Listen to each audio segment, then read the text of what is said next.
sexto período das nossas jornadas, no seguimento da série de conferências destes 3 dias, todas centradas na temática proposta para as jornadas de formação permanente, acolher e celebrar lugares de encontro com Deus e os homens. Convidamos João Pedro Gaspar Alves da Cunha para estar connosco.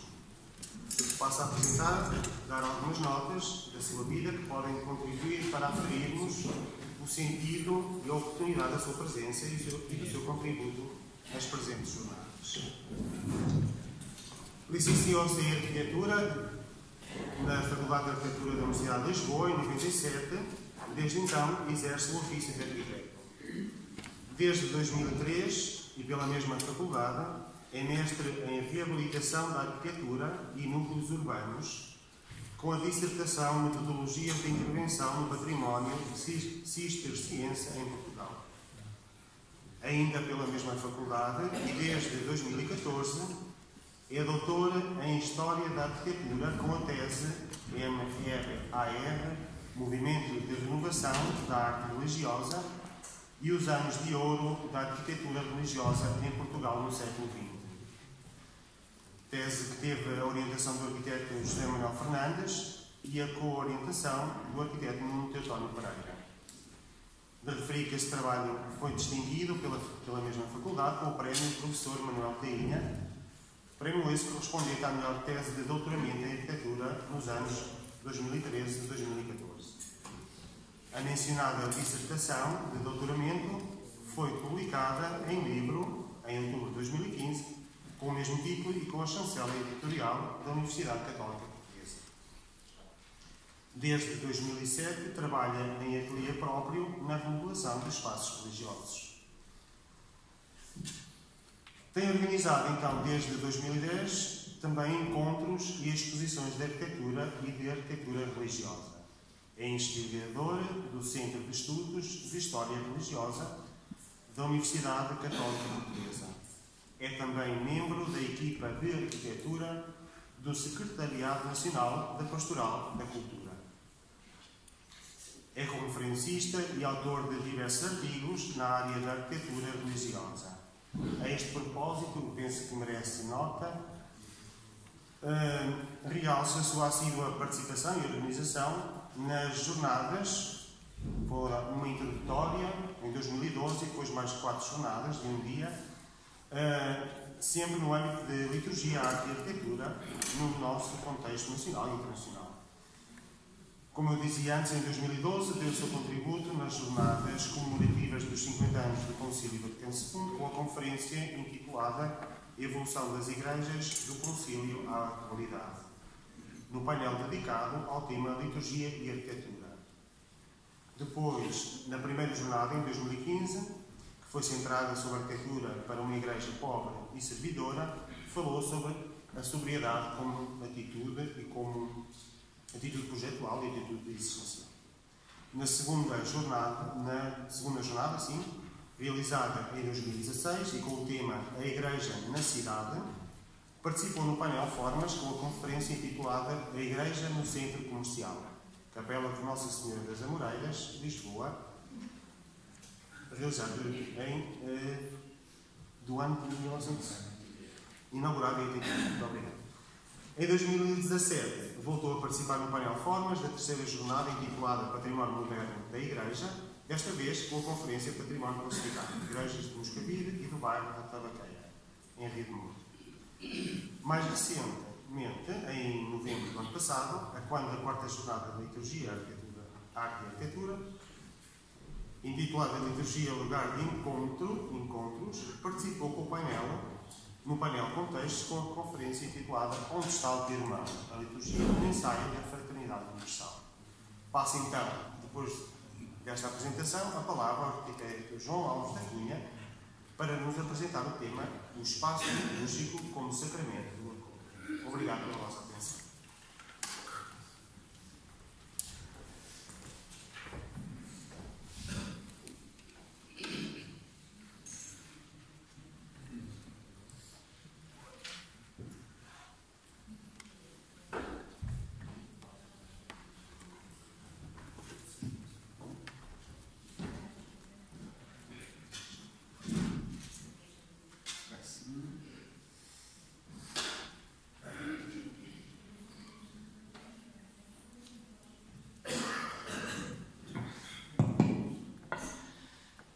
boa tarde a todos, agradeço a vossa presença, quero agradecer também o convite que foi dirigido pela organização, em particular pelo Padre Jorge, para estar aqui a participar e a contribuir nestas jornadas de formação permanente. Já muita coisa foi dita sobre mim, não vou acrescentar mais nada.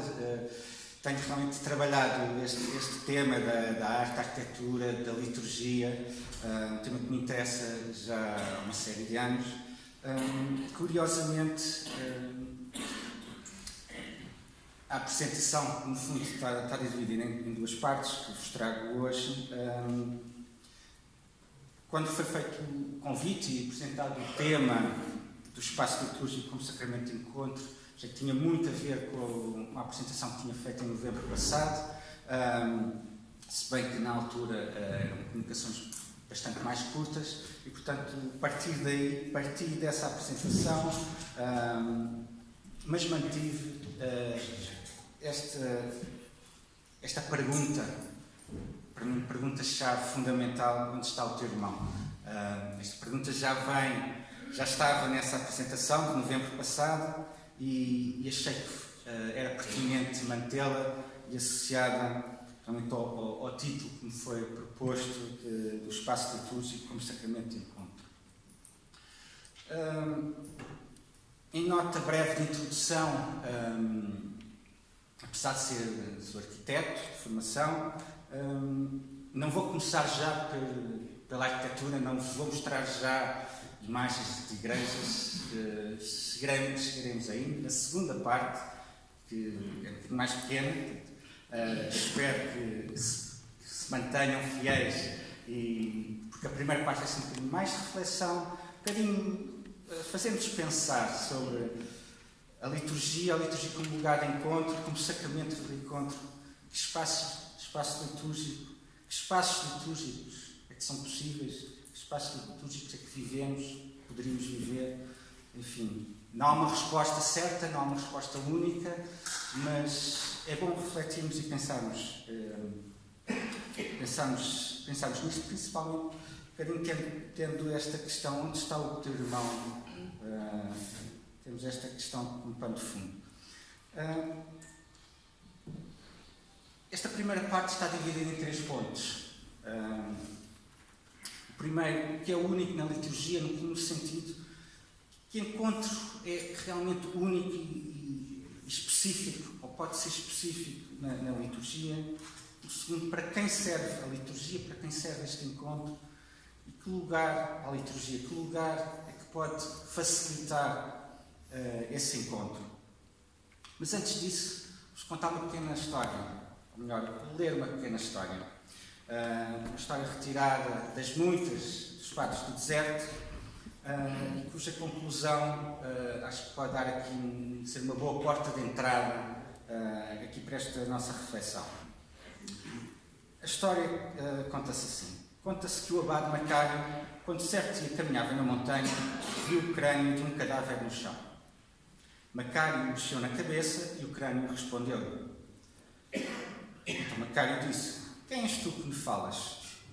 E o crânio respondeu: tu és o abade Macário, pneumatófilo. E Macário disse: tu estás no repouso ou em sofrimento? E o crânio disse: eu estou nos tormentos. E Macário perguntou ao crânio: de que espécie são os teus tormentos? E o crânio disse: existe um rio de fogo que ferve sobre as nossas cabeças, tão alto quanto o céu, e um outro debaixo de nós. Nós estamos no meio, sem que os nossos rostos possam ver os dos outros, uma vez que estamos unidos uns aos outros pelas costas. Quando se faz uma oração por nós, é-nos dado um pouco de repouso. E Macário diz: o que é esse repouso? E o crânio responde: durante um breve pestanejar, podemos olhar o rosto uns dos outros. Ou seja, aqui esta ideia chave de olhar o rosto uns dos outros ser um repouso nos tormentos. Acho isto interpelador, esta ideia, e peço que a levem neste percurso. Então, partimos para o primeiro ponto, que é único na liturgia, que que lugar, que encontro pode ser único e específico na liturgia. Vim para nos ajudar a refletir, uma proposta de reflexão, poderia haver outras, mas vou propor esta. Vamos acompanhar aqui 3 mandamentos. Começando pelo primeiro mandamento, amar a Deus. Todos conhecem certamente a passagem. Mestre, qual é o maior mandamento da lei? Jesus disse: amarás ao Senhor teu Deus com todo o teu coração, com toda a tua alma e com toda a tua mente. Este mandamento leva-nos a pensar nesta relação, neste encontro com Deus, um encontro pessoal, e que Jesus conta-nos os Evangelhos em vários locais que o praticava e de uma forma que ficou registada muito curiosa, interessante e que nos deve também interpelar. Esta oração e esta relação com o Pai, que muitas vezes à noite se isolava, se recolhia e ia procurar encontrar-se com o Pai. E aí se entregava a oração. Conta São Lucas no seu Evangelho. Começando a pensar o que é que esta relação pode ter a ver com o espaço, já vimos este espaço, esta possibilidade. Mas isto não quer dizer que numa igreja não possa acontecer este encontro. Claro que pode, e deve poder acontecer esse encontro pessoal com Deus. Mas não tem que ser, não é específico, lá está, temos esta passagem de Jesus que diz: quando orares, entra no quarto mais secreto e fechada a porta, reza em segredo a teu Pai. Há aqui uma relação, um encontro com Deus que pode ser feito. Toda a criação de Deus é lugar de encontro com Deus, lugar especial. Eu coloquei aqui esta imagem, para mim interpela-me muito o mar, a proximidade do mar como um espaço de encontro com Deus, mas certamente muitos outros, e cada um terá os seus. Segundo mandamento, o amar o próximo. Na continuidade da passagem anterior, Jesus continua dizendo que o segundo mandamento é semelhante: amarás ao teu próximo como a ti mesmo. É muito interessante, pois, verificar o desenvolvimento que depois encontramos associados a este segundo mandamento. Temos, por exemplo, São Paulo a falar que toda a lei se cumpre plenamente nesta única palavra: ama ao teu próximo como a ti mesmo. Ou São João, que é muito incisivo quando refere: aquele que não ama o seu irmão, a quem vê, não pode amar a Deus a quem não vê. Frase que depois o Papa Bento XVI, na Deus Caritas, cita especificamente e refere que este versículo flamengo deve ser interpretado no sentido que o amor ao próximo é uma estrada para encontrar também a Deus, e que fechar os olhos diante do próximo torna cegos diante de Deus. Mas aqui há algumas outras frases. É um entendimento que várias pessoas partilham, desta importância da experiência do amor às outras pessoas. Não é possível, por exemplo, aqui Tomás Ali que refere num dos seus livros, que não é possível dizer que ama Deus e os outros não me interessam, ou pouco me interessam. Trago agora aqui esta imagem que acho muito, muito interessante, um cristão anónimo da Palestina, escrito no século VI, que ele descreve como é que é esta relação, esta dinâmica de uma relação deste amor próximo e amar a Deus. E ele convida a imaginarmos que o mundo é um círculo, onde Deus está no centro e os raios são as diferentes maneiras de viver dos homens. Ora bem, por exemplo, imaginemos a roda de uma bicicleta, fácil para ajudar a visualizar. Se estivermos neste perímetro da bicicleta, cada vez que nos aproximamos do centro, vamos aproximar de Deus, mas também nos vamos aproximar dos outros. Quanto mais nos aproximamos de Deus, mais se aproximamos uns dos outros, e quanto mais se aproximam uns dos outros, também mais se aproximam de Deus. Lá está. Acho que esta pergunta que é feita logo no início, capítulo 4 do Gênesis, do Senhor a Caim: onde está o teu irmão? É uma pergunta-chave. Não é por acaso que ela é feita. E esta réplica do Senhor, quando Caim diz: não sei dele, se eu porventura guardo do meu irmão, o Senhor replica, que fizeste, percebes que é algo de muito grave. Quem dizer que não sabe do irmão. É fundamental saber onde está o teu irmão, onde está o nosso irmão. E nesta palavra do irmão, achei muito curioso descobrir esta frase do Papa Francisco, que ele dizer que a maior alegria para o pai é ver que os seus filhos se reconhecem como irmãos. Eu penso que esta frase está integrada numa interpretação da parábola do filho pródigo, e que ele põe realmente a tónica do acento do pai na importância daqueles dois irmãos, dos seus dois filhos, se reconhecerem como irmãos. Também Santa Teresa d'Ávila, uma autora que gosto muito de ler, escreveu no seu Castelo Interior sobre esta questão do amar a Deus e do amar o próximo. E a da altura faz a pergunta: amamos a Deus? Não podemos ter a certeza, mas podemos seguramente saber se amamos o próximo. E tendo a certeza de que quanto mais descobrirdes em vós progressos no amor ao próximo, mais vos adiantareis no amor de Deus. Portanto, esta é a importância do amar o próximo. Perguntam: quem é o próximo? Jesus respondeu: o próximo, certo homem descia de Jerusalém. É muito interessante Jesus simplesmente apontar o próximo como certo homem. Ele não diz um dos nossos, não diz quando um judeu descia de Jerusalém para Jericó. Certo homem pode ser o nosso vizinho, pode ser a nossa família, pode ser do nosso grupo, pode não ser, pode ser do nosso país, pode não ser, pode ser migrante, pode ser refugiado. Certo homem é o nosso próximo, é aquele que Jesus aponta como nosso próximo. Descia de Jerusalém para Jericó e caía aos mãos dos salteadores. Mas um samaritano que ia de viagem. Eu sublinhei aqui este ia de viagem. Esta dimensão é muito interessante quando Jesus quer explicar quem é o próximo, o nosso próximo, coloca num percurso, num caminho, numa viagem. Ou seja, numa dimensão exterior, espacialmente, pensemos agora de percurso, de caminho. Caminho que Jesus sempre nos convida a fazer, né? Deste caminho, deste envio, envia-nos 2 a 2 à sua frente a todas as cidades e lugares. Portanto, esta dimensão do próximo se encontrar no caminho. Também o encontraremos centralmente nas nossas igrejas.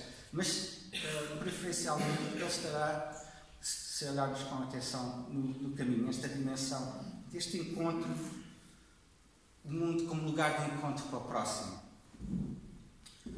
Chegamos ao terceiro mandamento, um mandamento novo: amar-nos uns aos outros. E este mandamento tem aqui uma particularidade muito interessante no Evangelho de São João, em que Jesus, quando diz: dou-vos um mandamento novo, que vos ameis uns aos outros, assim como eu vos amei. E acrescenta: por isto é que todos conhecerão que sois meus discípulos, se vos amardes uns aos outros. Todos sabem em que contexto muito particular, este mandamento é comunicado por Jesus, esta última ceia em que Jesus convida a tomar o pão, a tomar o cálice e fazer isto em memória de mim. Esta experiência, este acontecimento que é feita, precisamente pouco sabemos, para além de que foi uma sala mobilada no andar de cima. Não sabemos muito mais do que isto. Mas sabemos que foi uma experiência tão radical e tão importante que os discípulos, os apóstolos, nunca deixaram de a repetir. Temos nos Atos dos Apóstolos, logo, capítulo 1, quando chegaram à cidade, subiram para a sala de cima, no lugar onde se encontravam habitualmente. Capítulo 2, eram assíduos ao ensino dos apóstolos, à união fraterna, à fração do pão e às orações.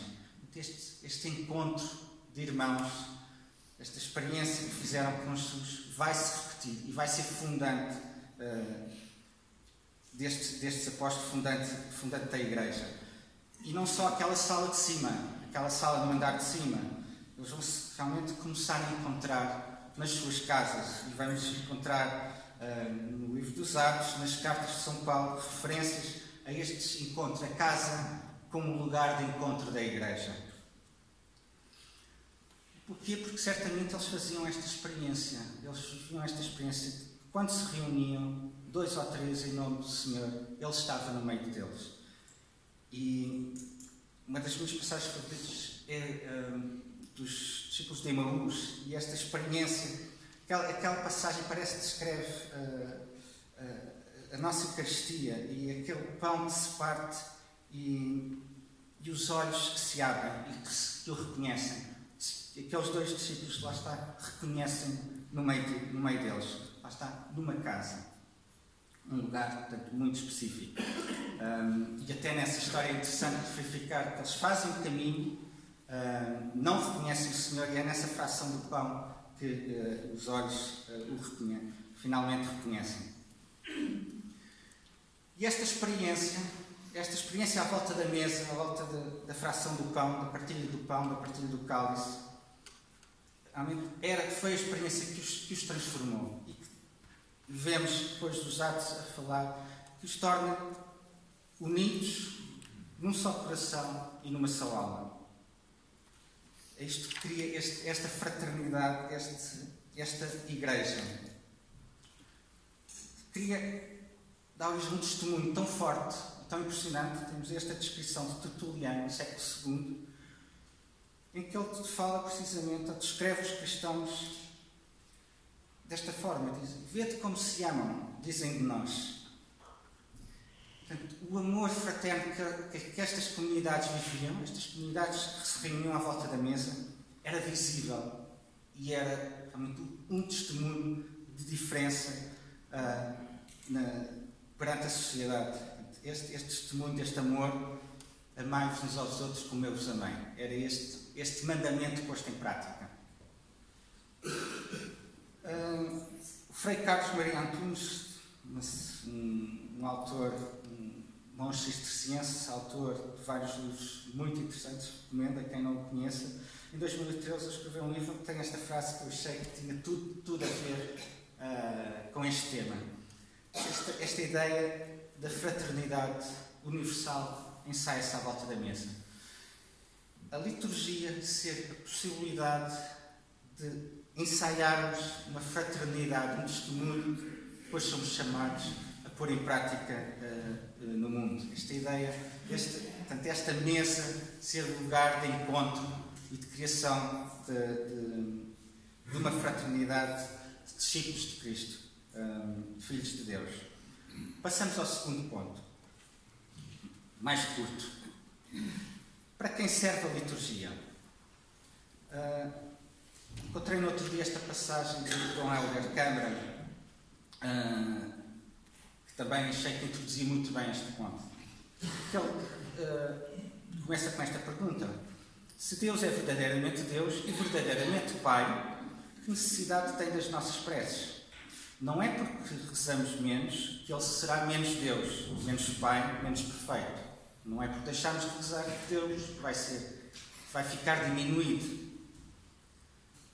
Nós é que temos necessidade de rezar, porque se não mergulhamos no Senhor, esquecemos o nosso próximo. E agora até me vem à cabeça qual foi o conselho que Jesus deu aos seus discípulos no horto, no último momento: rezai para que não entres em tentação. Portanto, a importância da oração. Para nós não cairmos em tentação, para não nos afastarmos e esquecermos do próximo. Estamos a falar de liturgia, é incontornável trazer aqui a Sacro Sanctum Concilium, de onde tirei, do ponto 10, este trecho que diz que a liturgia impele os fiéis a viverem unidos no amor. Cá está. Tudo a ver com o que atrás disse. A liturgia convida-nos a viver unidos no amor. E não é só unidos no amor a Deus, também é, mas como vimos, o amor a Deus é também amor ao próximo. A este propósito, e também em grande sintonia com Dom Helder Câmara, esta passagem de Frei Bento Domingos, que diz que não é Deus que precisa do culto litúrgico, é o ser humano que o exige para ser cristão, na transformação da vida em todas as suas dimensões, imanente e transcendente, interior e exterior, pessoal e social. A Eucaristia celebra a memória do itinerário de Jesus Cristo para não nos perdermos do essencial nos labirintos do cotidiano.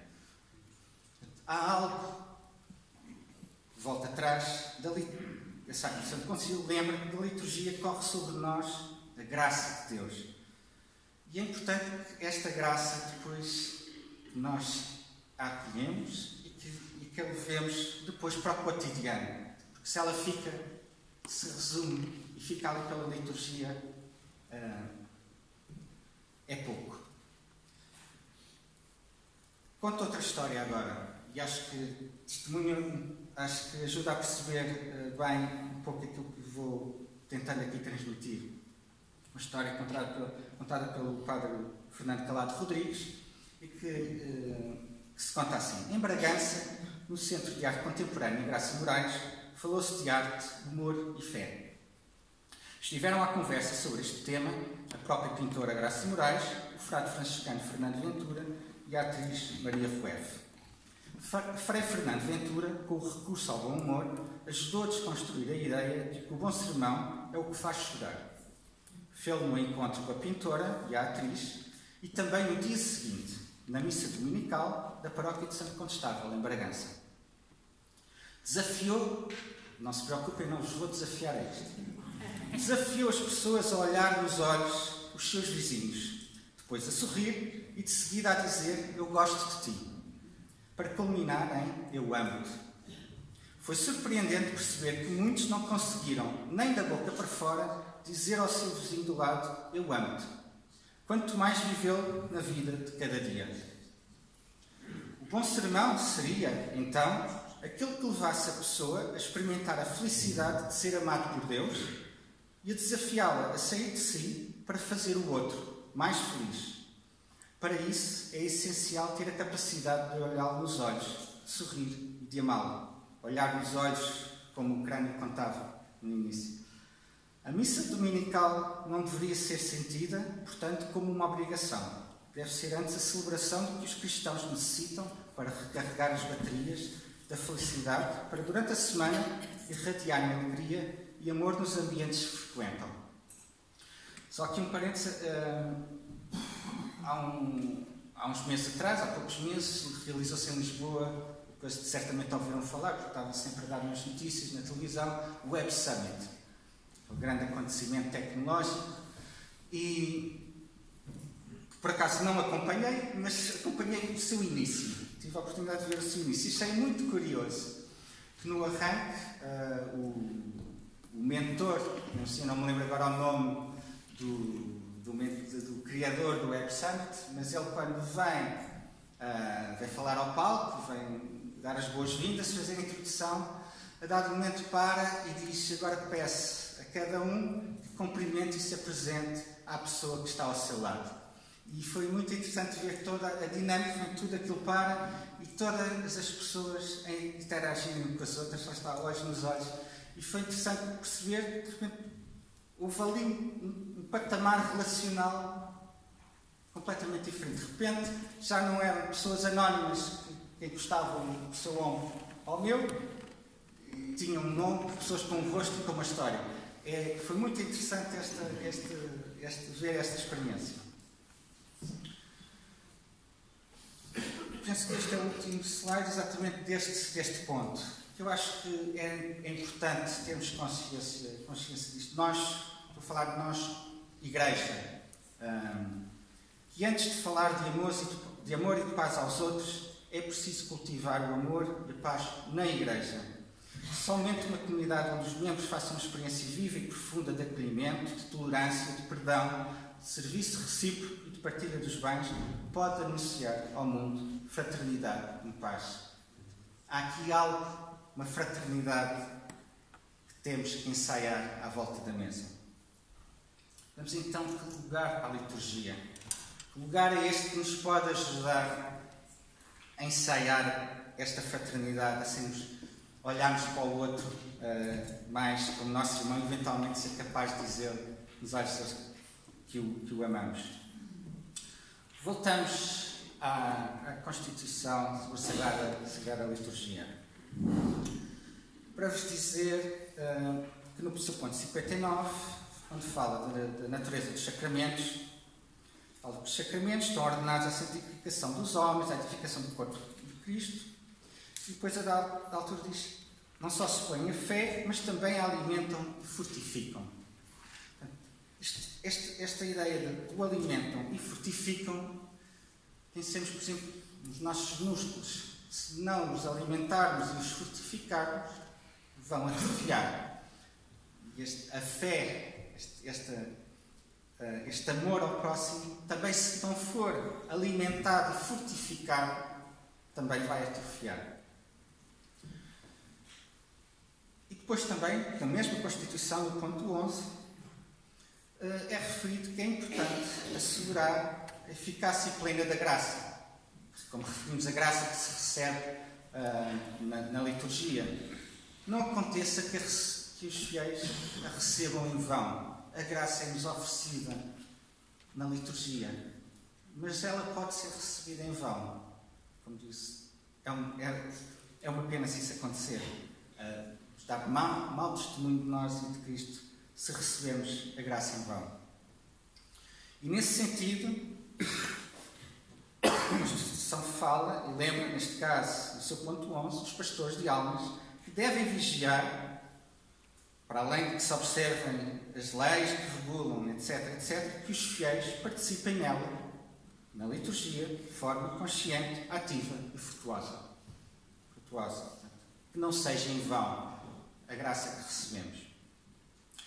Aqui agora um apanhado histórico para perceber também a importância e o lugar que esta expressão, certamente todos conhecem, a participação ativa, é a expressão mais comum e mais habitual, como ela surge tão central, porque é que ela surge tão central no Concílio Vaticano II. Ela não é nova, portanto ela não é original em 1963, já em 1903 o Papa Pio X falava da importância da participação ativa dos fiéis nos sacrossantos mistérios da liturgia. Isto é um slide em branco, de propósito, não encontrei nenhuma imagem que o ilustrasse, mas no seguimento deste moto próprio de Pio X, o padre Johannes van Haken vai escrever este livro com este título, e que vai Christocentris, Cristo no centro, e que vai propor, pela primeira vez, vai fazer uma relação para uma teologia que coloca Cristo no centro com a arquitetura. Ou seja, ele vai desenvolver uma teologia e também uma proposta arquitetónica que, se Cristo está no centro, a arquitetura, o espaço litúrgico tem também que ter Cristo no centro. Isto vai ter um impacto tremendo. São publicadas, a primeira edição é vendida logo no primeiro ano, é publicada logo na segunda edição do livro no ano seguinte, e os arquitetos vão começar à procura de uma coisa que não existia até então, não se sabia bem o que era, mas que se começa a perceber que realmente ali havia qualquer coisa. Este Cristo no centro, também no espaço litúrgico. Temos aqui, por exemplo, Dominico João, um arquiteto que fez dezenas e dezenas de igrejas. Esta não saiu do papel, ele construiu muitas que foram erguidas, esta não saiu do papel, com uma configuração, de repente procura a envolvência, esta ideia de circunstantes Cristo, da igreja dos circunstantes, dos que envolvem o altar. Também Otto Barton, também um grande construtor de igrejas naquela época, também surge com uma proposta, esta não construída, também de uma comunidade do espaço litúrgico completamente novo na época, de algo que procurava envolver o altar, figura de Cristo, o tal Cristo no centro. Esta, por exemplo, já foi construída, de Otto Barton, em 1930, a Igreja da Ressurreição, igreja que realmente de repente o altar havia uma outra proposta de relação da Assembleia com o altar. Paralelamente, portanto, isto vai fervilhar, vai haver um turbilhão de ideias, de reflexões, algumas muito interessantes, por exemplo, uma parceria uma amizade, digamos assim, mais corretamente, muito profícua que vai surgir naquela altura, é entre Romano Guardini e o arquiteto Rudolf Schwarz.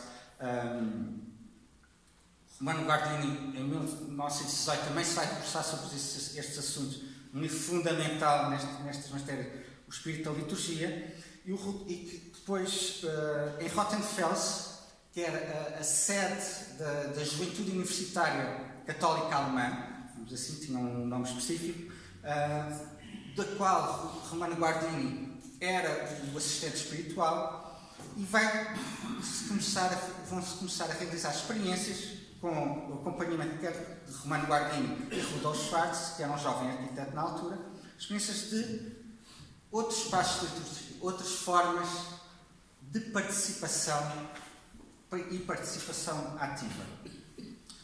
Rudolf Schwarz, que vai passar a dedicar a sua vida toda à arquitetura de igrejas, à construção de igrejas, ele construiu mesmo mais de 80 igrejas em vida. Curiosamente,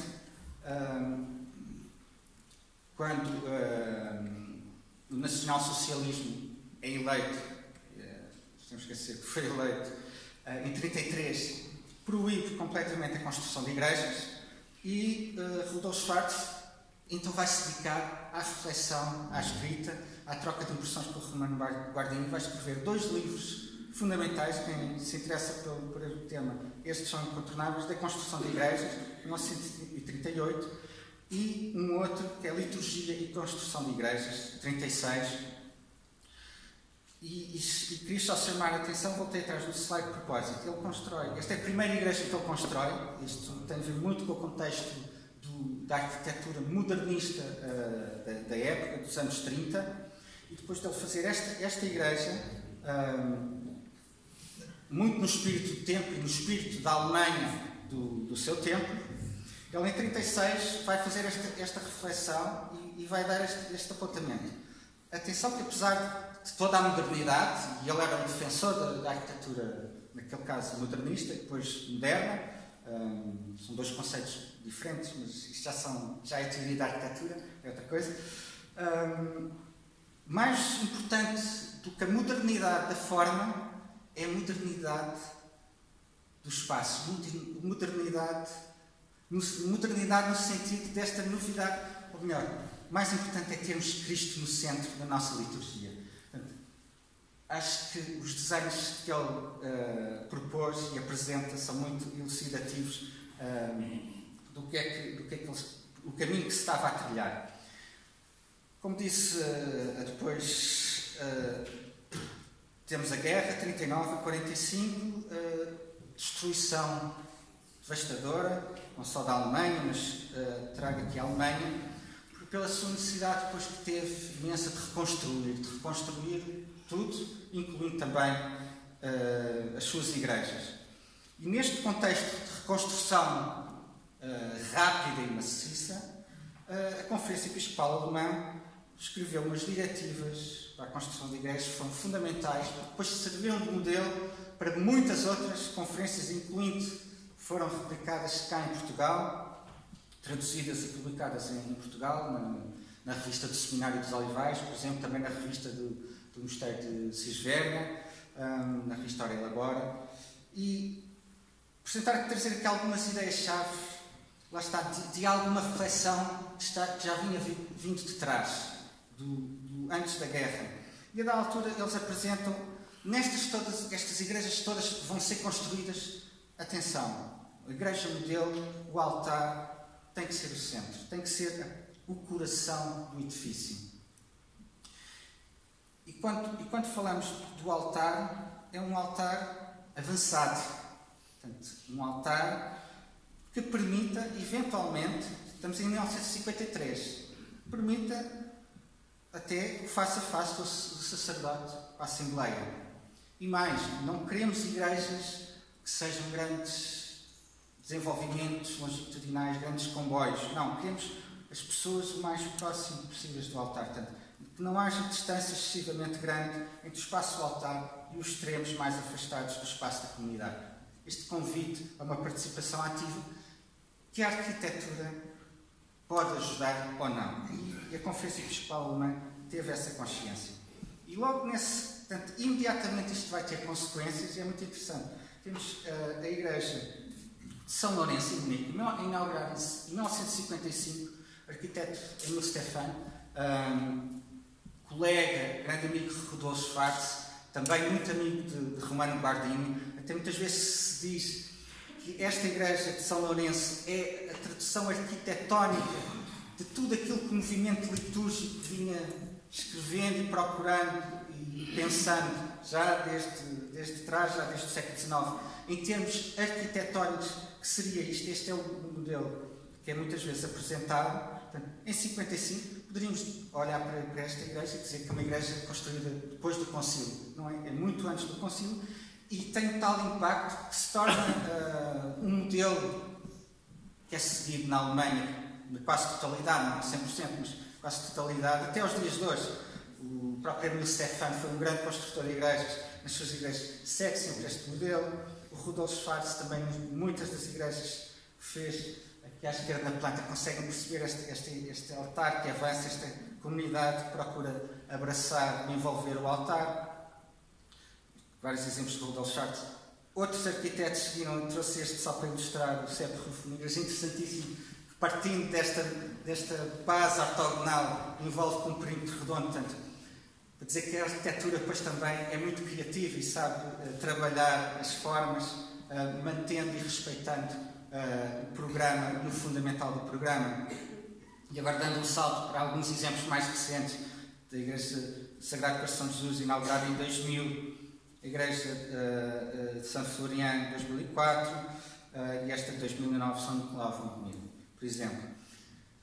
Via movimento de renovação da arte religiosa, também tivemos um exemplo desse modelo alemão na Igreja de Moscavide, inaugurada em 1956, só que um pequeno parênteses, que é uma história engraçadíssima, contada pelo arquiteto António Freitas de Leal, que infelizmente faleceu no ano passado, mas ele contava que eles estavam a trabalhar num projeto, a Igreja de Moscavide, e a dado momento foram apresentar esta planta ao Cardeal Cerejeira.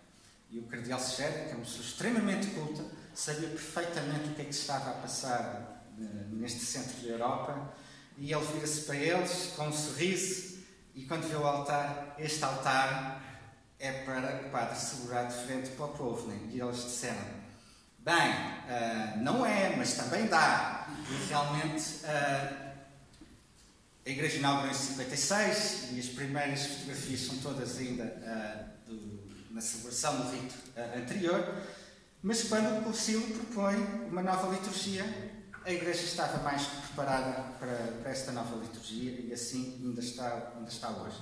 Isto dentro deste contexto do movimento de renovação da arte religiosa, mas não só uma série de outros movimentos surgem naquela altura, que é um modelo que também vai à Itália, por exemplo, a Bolonha, o arquiteto Glauco Bresleri, que teve cá em Portugal nas jornadas de 2012, também em Bolonha, uma cidade fundamental neste tema, graças ao cardeal Lercara, que é uma pessoa muito atenta às questões da liturgia, tanto que é uma das pessoas que mais esteve envolvida na Constituição Sacro Santo Concílio. Chegámos novamente ao Concílio Vaticano II e então recuperamos esta expressão da participação plena, consciente e ativa dos fiéis na liturgia. Uma ideia-chave, uma ideia forte, uma ideia que se vai repetir. Então, temos no ponto 14, no ponto 11, que já vimos, os pastores de almas devem vigiar para que isso aconteça. E também no ponto 124, aqui especificamente, na construção dos edifícios sagrados, tem que garantir a participação ativa dos fiéis. Está na Constituição da Sagrada Liturgia. E isto, o que é que se traduz em termos arquitetónicos? É muito curioso dar estes três exemplos, vou já explicar porquê. Inaugurado em 61, 63, 64. 3 projetos de 3 pequenas capelas, todas com uma determinada configuração, que o Boletim de Informação Pastoral, publicado em 1965, vai, sobre estas 3 capelas, vai manifestar a seguinte opinião, a seguinte crítica. Vai dizer que é negativa a divisão entre a Assembleia dos Fiéis e a zona do altar, que hoje justamente se tende a atenuar.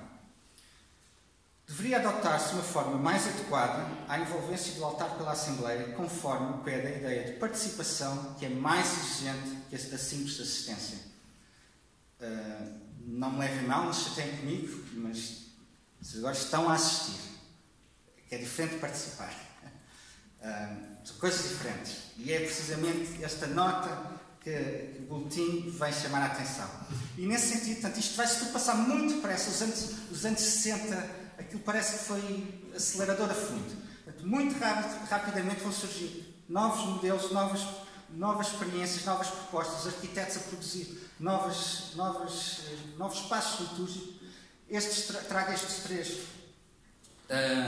Não é por acaso, peço desculpa, é a minha tese de doutoramento do Movimento de Renovação da Arte Religiosa, portanto, trago-os dali, 3 modelos, 3 exemplos produzidos dentro do quadro do movimento, portanto, de propostas da chamada Assembleia em leque, portanto, uma envolvência, uma abordagem ao altar em leque, que não é especificamente, não é exclusiva nossa, portuguesa. Há por aí, em muitos países da Europa, portanto, há muitas repetições, muitas experiências a acontecer ao mesmo tempo. Trago estas 3, por exemplo, da Suíça. Este modelo, curiosamente, se na Alemanha, aquele modelo, que se poderia dizer mais modelo em T, é o modelo mais forte, por exemplo, na Suíça, este modelo em leque é um modelo que ganha muita presença e é muito repetido na Suíça. Também esta igreja na Suíça, a Igreja de São João em Zug, que eu trago para destacar, pois, introduzir no ponto seguinte, este altar. E reparem bem como este altar surge dentro da igreja e qual é a relação entre a Assembleia e o altar. Estamos em 1970, o Concílio Vaticano II, felizmente, não aconteceu só para nos dar uma Constituição sobre a Sagrada Liturgia. O Concílio Vaticano II produziu muitos e muito interessantes documentos, e um outro que trago agora para aqui, a Constituição do Mundo Génico sobre a Igreja. E trago porquê? Porque este documento trouxe aqui algumas novidades, vamos dizer assim, que interpelaram muitíssimo os arquitetos. O que é que quer dizer com isto interpelaram?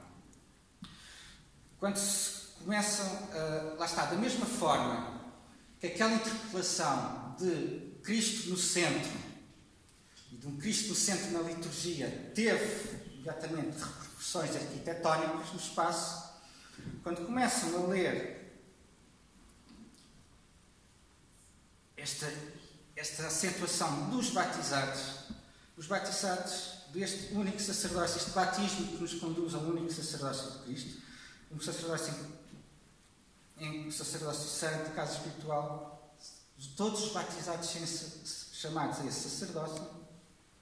Esta igreja, esta ideia do corpo místico de Cristo, o corpo de Cristo, da igreja ser corpo de Cristo, apesar de ter muitos membros, forma um só corpo.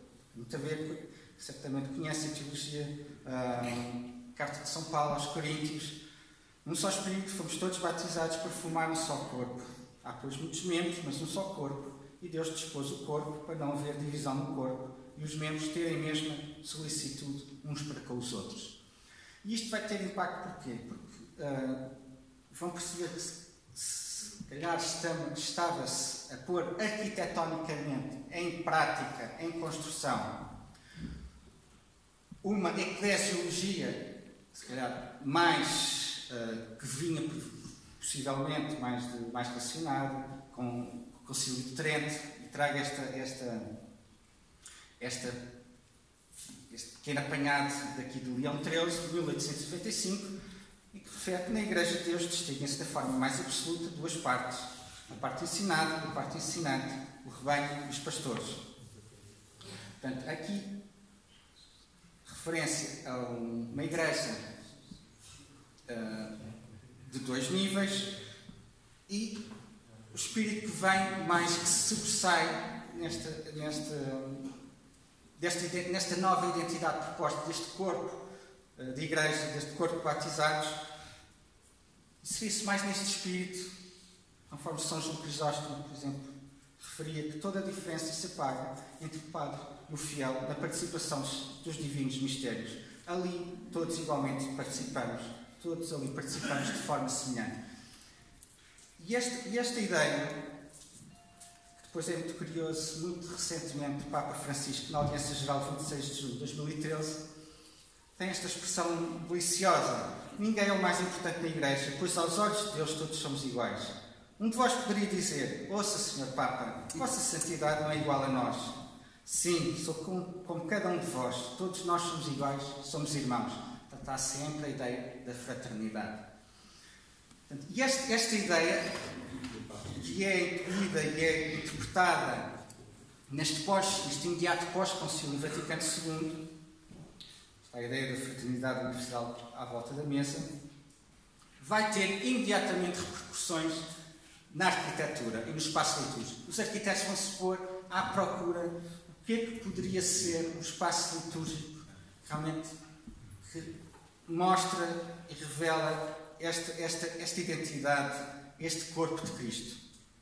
Temos, por exemplo, o arquiteto austríaco Ottokar Ruhl, que vai fazer várias experiências, algumas delas em centros universitários.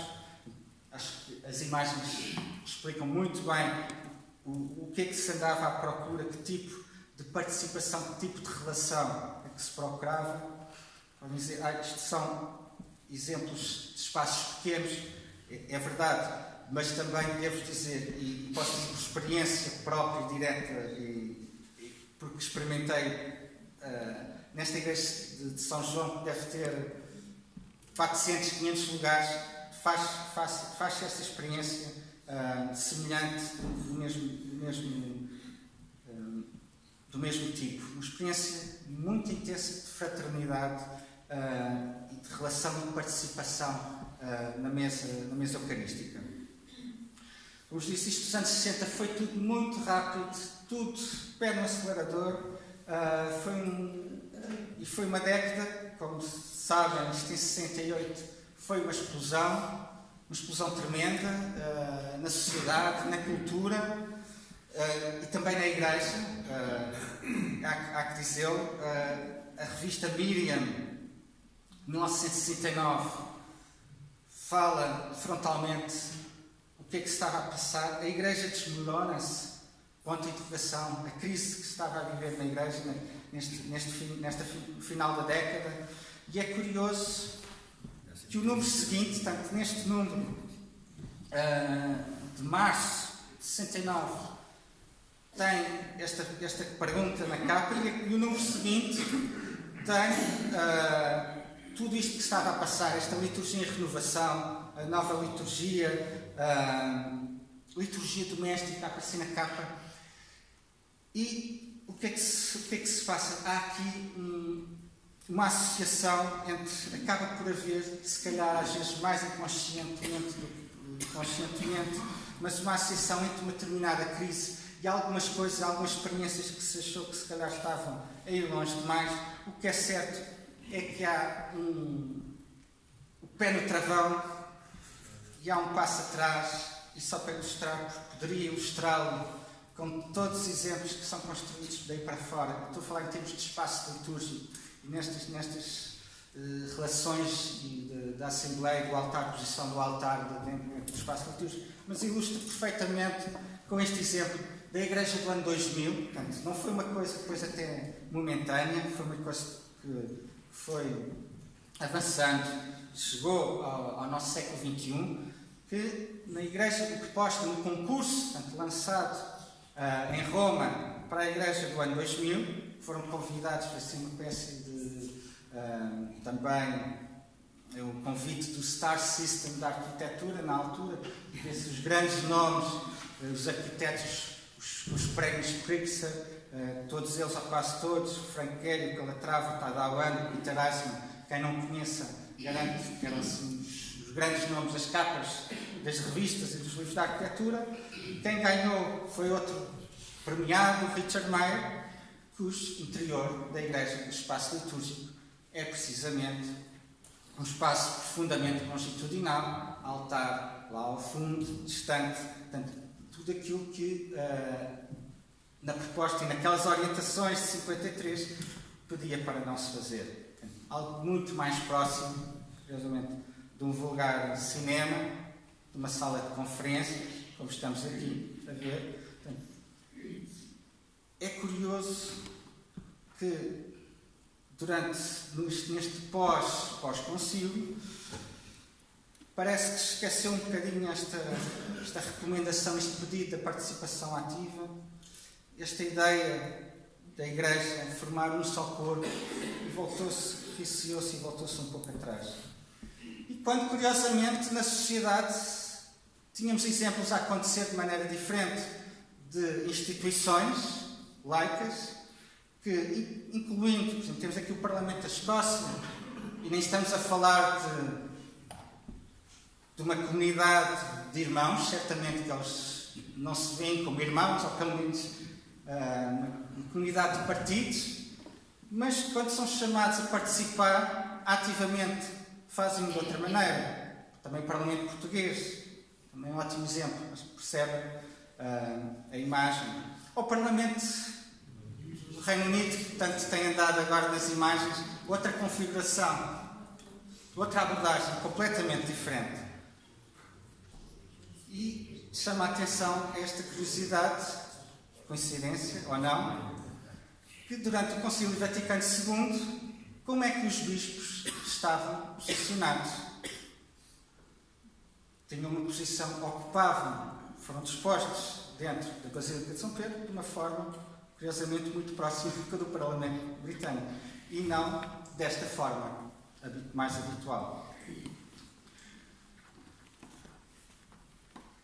Em 1998, um liturgista alemão, Clemens Richter, publicou este livro Espaços de Igreja e Mais de Igreja, traduzido pela, infelizmente, encerrada Gráfica de Coimbra. Penso que ainda se encontram exemplares deste livro, que recomendo a leitura.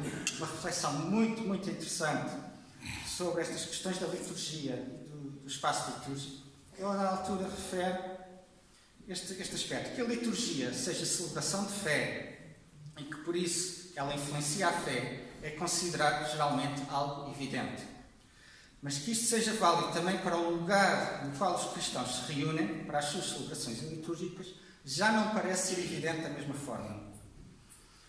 E ele continua: os participantes têm uma vivência totalmente diferente da celebração eucarística, segundo participem numa celebração cuja forma externa se assemelha à disposição de um autocarro, todos sentados atrás uns dos outros, voltados na mesma direção, ou se estiverem sentados num pequeno ciclo ao redor de uma mesa.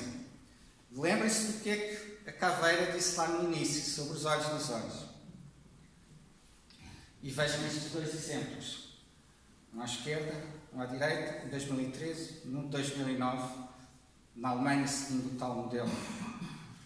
E o Clemens Richter continua e lembra-nos e faz esta afirmação que se calhar nos passa despercebida, mas é tão verdadeira.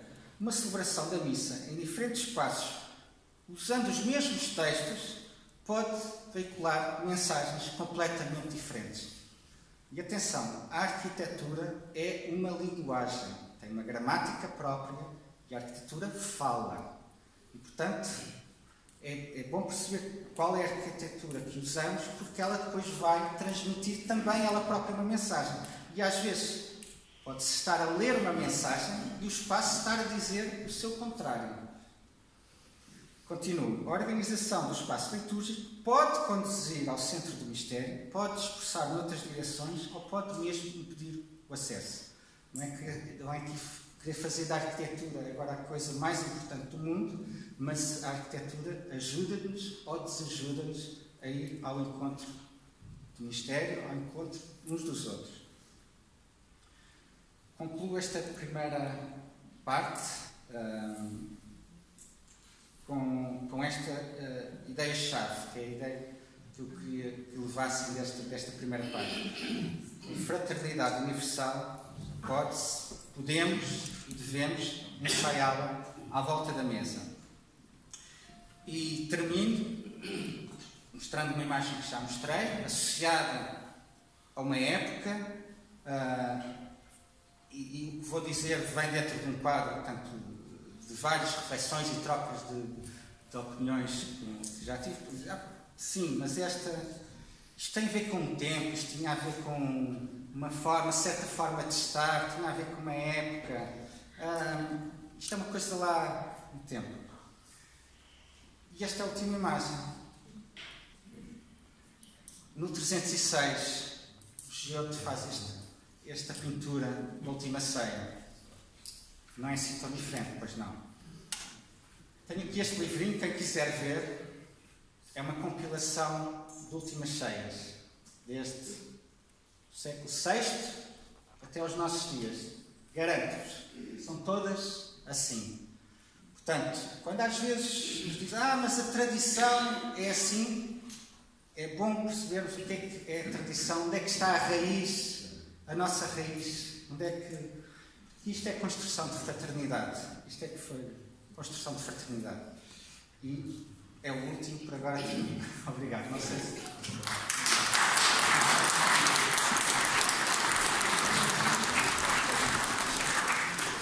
Então, agradecemos desde já ao arquiteto João Alves da Cunha por todos o que suscitou dentro de nós, todas as reflexões que nos apresentou no primeiro momento e depois todos também os contributos em termos formais, em termos de concretizações e a atenção que foi sempre existindo entre o pensamento arquitetónico e o pensamento litúrgico como modo de fazer com que as comunidades possam transmitir e refletir o desejo de estar com Deus e de pôr Cristo no centro das próprias vidas.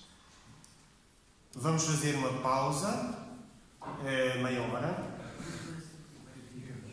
mais pequenina, muito bem. Ok, muito bem. Então, às 4 horas, 4 menos 5, encontramos aqui para as 4 horas iniciarmos a segunda parte. Obrigado.